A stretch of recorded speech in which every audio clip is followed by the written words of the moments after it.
Hey guys, today I'll be going over how to get the 7 new dragons that came with Eclipse and the fastest way to farm each of them. We will start out with what I consider to be the easiest to obtain to the hardest to obtain. So let's get started.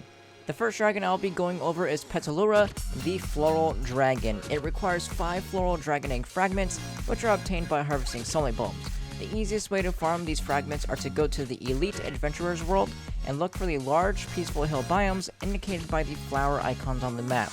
In the Peaceful Hill biome, you will find large sunflower towers. These towers are where you will be finding the sunlight bulbs. The best class to farm the sunlight bulbs is the Neon Ninja, as it can travel between these sunlight towers faster than any other class, and you will also be using bombs as your way to obtain these sunlight bulbs, so all you have to do is throw the bombs at all the clusters in the tower, and that is going to be the fastest way possible to farm the sunlight bulbs. The second dragon is Basemouth, the Iridescent Dragon. It requires 5 Iridescent Dragon Egg Fragments, which are obtained by mining Infinium. The best way to farm Infinium is to go to the Kandorian Adventure World and look for the caves. Caves spawn an increased amount of ore, which means many more chances at the rare ore Infinium. The best classes to farm Infinium would be a move speed Neon Ninja or a movement speed Lunar Lancer, as they have much more movement speed over any other class in the game. If you don't have a max move speed on either of these classes, then a Boom Ranger would be okay, just not really comparable to the Neon Ninja or Lunar Lancer like some other people would suggest. The third dragon is Ointegra, the Ice Dragon. It requires 5 Ice Dragon Egg Fragments, which are obtained by mining Glacier Shards. Glacier Shards only spawn in the Permafrost biome, so head into the Permafrost Adventure World and it's basically the same dragon as the previous dragon, just look for caves and try to be as fast as possible. Now when it comes to the next few dragons that require you to kill specific enemies, keep in mind that only enemies that can drop loot will have a chance to drop dragon fragments, which means enemies spawned from curse skulls or as boss abilities will not be able to drop dragon egg fragments, so just keep that in mind.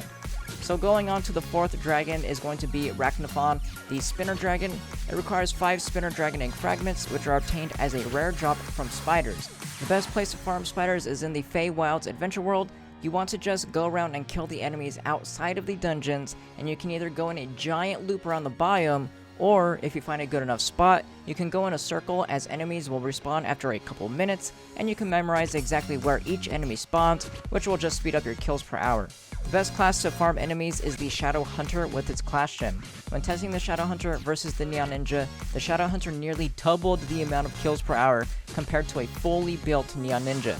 This is due to the Shadow Hunter having the furthest range of any class, as well as the highest attack speed of any class. You literally just never stop moving around as a Shadow Hunter. The fifth dragon is Crosopia, I think, the Kami Dragon.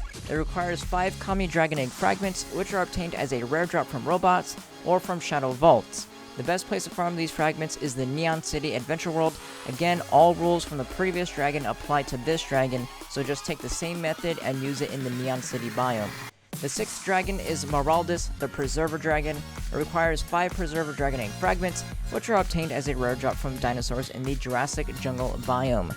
As this is another kill enemy dragon, follow the tips from the Spinner Dragon and apply them to the Jurassic Jungle Adventure World.